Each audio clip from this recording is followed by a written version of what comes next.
Bonsoir à tous, suite à la demande d'un de mes viewers, je fais une petite vidéo explicative de ce qu'on peut faire au niveau 50, ce que vous devez faire en tant qu'assassin, ce que vous devez farmer avec les patchs que nous avons pour l'instant, sachant qu'on a bientôt un nouveau patch, mais avant d'y avoir accès, il faut déjà farmer les boss élites d'avant.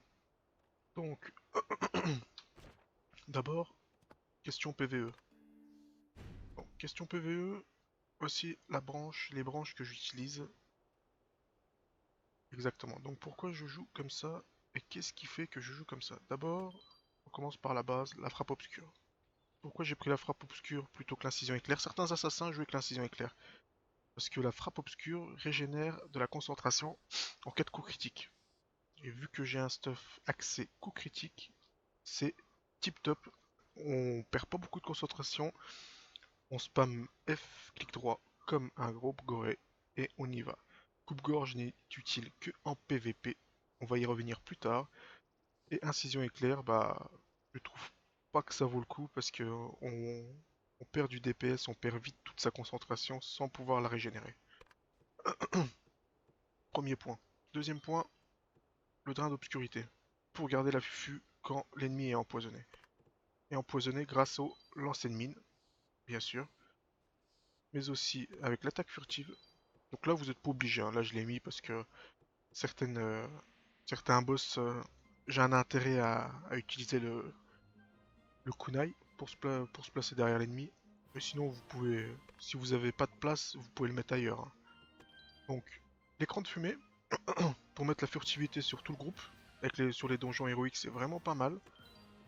La rafale de Lotus à 3 pour esquiver des AOE de boss comme avec le Yeti dans une de mes précédentes vidéos, où c'est vraiment pas mal du tout. Donc n'oublions pas l'élan vers la droite. Donc j'ai pris celui-là parce que frappe obscure et incision éclair sont disponibles quand il y a de la résistance. La danse des ombres, vous pouvez la prendre ici, ici aussi, ça permet de se placer derrière l'ennemi, c'est vraiment pas mal du tout. Ensuite, qu'est-ce qui est intéressant? Donc, le pas de l'ombre pour remettre de la fufu. Ça sert à rien de mettre celui-là car en PvE, bah, l'ennemi on s'en fout qu'il soit aveuglé, ça change strictement rien. Je me suis mis une petite bombe à retardement pour que ça explose plus vite. Ça c'est pareil, hein, vous n'êtes pas obligé, hein, c'est vraiment un choix personnel. Estifilade lombaire pour faire de la perforation de défense. Estafilade lombaire. Donc on le met pas au maximum parce qu'on perd la perforation. Vous voyez, si on le met au max, on l'a pu. Donc c'est un bon point fort. Donc l'entaille de brume sur la droite. Donc à chaque fois que je fais des coups critiques avec mon clic gauche, je récupère de la concentration. Donc c'est vraiment pas mal du tout. Donc la frappe au cœur, tout le monde connaît, hein, ça c'est le classique de l'assassin. On n'utilise pas l'autre branche parce qu'elle est complètement inutile. Elle est... je serais même incapable de dire dans quel cas elle peut être utile. Tellement la frappe au cœur c'est tellement fort. Ensuite, qu'est-ce que j'ai oublié? Bah, l'esprit combatif. Le buff de l'assassin qui donne des gros coups critiques. Donc on peut soit jouer en PvE l'esprit combatif, ou soit si vous voyez que vous êtes plusieurs assassins, vous avez le lotus de sauvetage aussi, qui peut bien dépanner. Et puis le reste, c'est pas intéressant du tout. C'est en PvE, pour l'instant, j'ai pas trouvé encore l'utilité. Peut-être qu'il y en aura, mais là, à ce jour, plus intéressant reste l'esprit combatif, voire le lotus de sauvetage. C'est l'un ou l'autre, hein, mais même le lotus de sauvetage, pour l'instant, à cause de l'esprit combatif, j'ai pas trouvé encore la place. Donc ça, c'est pour le PvE. Maintenant, pour le PvP, on reprend les mêmes bases, sauf qu'ici déjà, je mets de la furtivité, branche 3, niveau 4, branche 1. Donc niveau 4, mais on n'est pas obligé, hein. Ça, c'est vraiment contre certaines classes, par exemple contre le Destroyer, contre le Summoner, où on gagne les 5% et la prise au sol, l'empoigne ou la prise spectrale. Sinon, on peut le laisser au niveau 3, hein, c'est sympa. Le coupe-gorge, qui rentre bien, suite à un stun, on reprend un peu de PV, c'est vraiment pas mal du tout. Ensuite, là j'ai mis la danse des ombres sur la gauche. l'élan vers la droite. Par contre là j'ai pris avec le mouvement d'ombre disponible. Donc le lancer de mine, toujours. Donc là l'écran de fumée fufu ou l'écran de fumée résistance. Donc ça dépend de l'adversaire qu'on a en face, hein. Donc le sprint de l'ombre niveau 5, hein. Là pareil, hein. Je vois pas l'utilité d'utiliser l'attaque de l'ombre, mais franchement pas, hein. Peut-être que il y en a une, mais 30 secondes c'est tellement lent. Le sprint de l'ombre ça fait tellement le café. Toutes les 6 secondes on peut se mettre en fufu, c'est énorme, c'est énorme. Donc là j'ai mis une bombe à retardement pour faire exploser l'adversaire plus rapidement. Là par contre je mets le pas de l'ombre mais avec la furtivité. Sachant qu'avec le pas de l'ombre, plus on se recule de 2 pas, on peut faire soit une électrocution, soit un sonate des liens d'argent, ou soit un tirage des liens d'argent. Donc ça c'est... il faut... ça combat bien avec le pas de l'ombre. Vous faites pas de l'ombre, si vous avez vu que vous avez stunné votre adversaire, vous faites 2 pas en arrière, vous faites clic gauche et vous pouvez instantanément faire l'un des trois. Donc l'attaque furtive, là c'est énorme. Là par contre en PVP c'est un must-have quoi.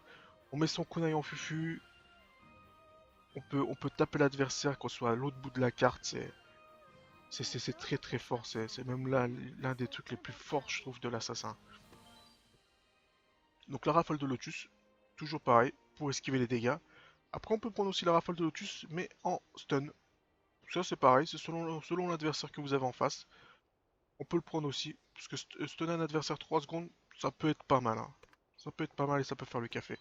Donc la l'entaille de l'ombre sur le renversement.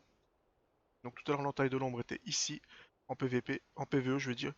Et donc là l'entaille de l'ombre est ici, pour avoir du renversement et pour gagner de la tempo, et pour pouvoir mieux enchaîner l'adversaire. Donc la nuée toxique, tout à l'heure c'était la brume toxique. Pourquoi la brume toxique? Parce que la brume toxique en PVP, en PVE, elle permet d'enchaîner plus vite son adversaire. Je m'explique. Vous allez me dire oui, mais le souffle toxique fait plus de dégâts. Oui, le souffle toxique fait plus de dégâts, je suis d'accord. Le problème du souffle toxique, c'est il a, il a un temps de cast. Et ce temps de cast, ça paraît pas long, mais en PvE, ça va tellement vite que des fois, c'est tellement long qu'au final, on fait pas de dégâts.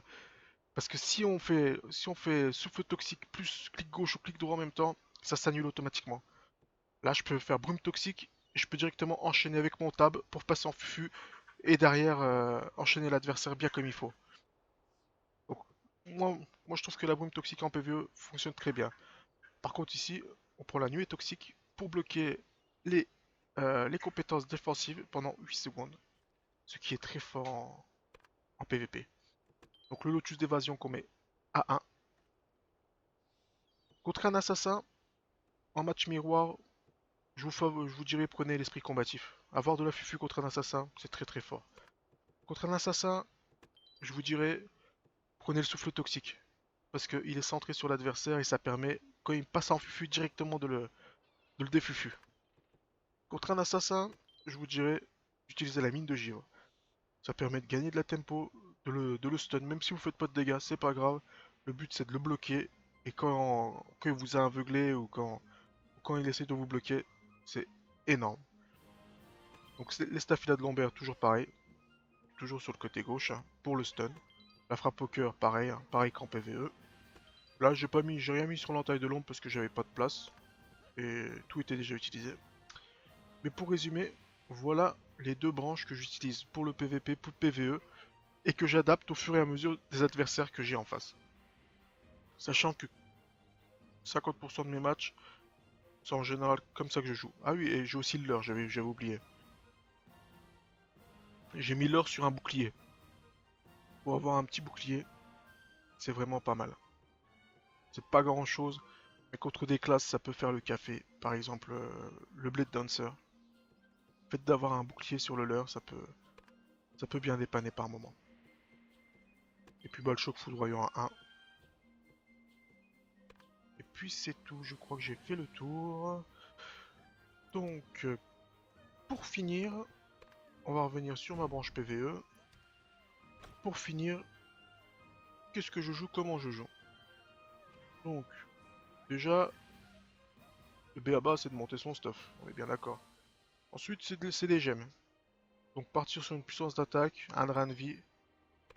Puissance d'attaque, drain de vie, dégâts supplémentaires. Là aussi j'ai mis des dégâts supplémentaires sur du renversement, sur de l'étourdissement. La quatrième gemme c'est à votre guise, hein, sachant qu'on peut mettre les 6 à partir de parjure. Donc celle-ci c'est vraiment à votre guise. Ensuite concernant les bagua, donc là c'est pareil, j'ai farmé comme bagua le Yeti. Donc Yeti en 3, 6, 3, 5, 6, 7, 8, plus du Scorpion. Scorpio 1, 2, 4. C'est le meilleur mixte qu'on peut avoir critique HP pour l'assassin. C'est-à-dire qu'en assassin, il faut pas oublier une chose, c'est que quand vous voulez faire des donjons élite 50, il faut déjà un taux de précision qui soit égal à 110%. Sinon, vous touchez pas. Ça, c'est déjà le minimum à avoir. Pour avoir le taux de précision, il faut prendre des bagua PV. Si vous n'avez pas de critique, bah, comme moi là, vous prenez précision, PV précision, et vous fusionnez les bagua Scorpion avec des bagua Yeti. Et vous fusionnez les bagua Yeti avec les bagua Scorpion. Voilà. C'est aussi simple que ça. Pour avoir le meilleur ratio stat dégâts, vous devez mélanger les deux. Après, c'est pour avoir testé, hein, je trouve que c'est la meilleure composition, c'est de faire comme ça. Vous voyez, hein, je suis à 57% de critique. Ça combote bien avec mes skills qui nécessitent du critique. Donc là-dessus, voilà. Avec quel perso je joue, comment je joue, et ce que vous pouvez faire. Déjà farmer les Bagua Yeti, ça prend déjà un peu de temps. Les maxer, bon, si vous y arrivez pas, bon, vous les maxez pas, hein, mais les statistiques primaires doivent être quasiment au max. Vous voyez, hein, là j'ai que du coup critique et de la précision. Faut être au maximum. Et puis voilà, je vous dis à très bientôt pour une nouvelle vidéo, sûrement en PVP parce que ça fait un petit moment que j'en ai pas fait. Ciao ciao, bonne soirée à tous.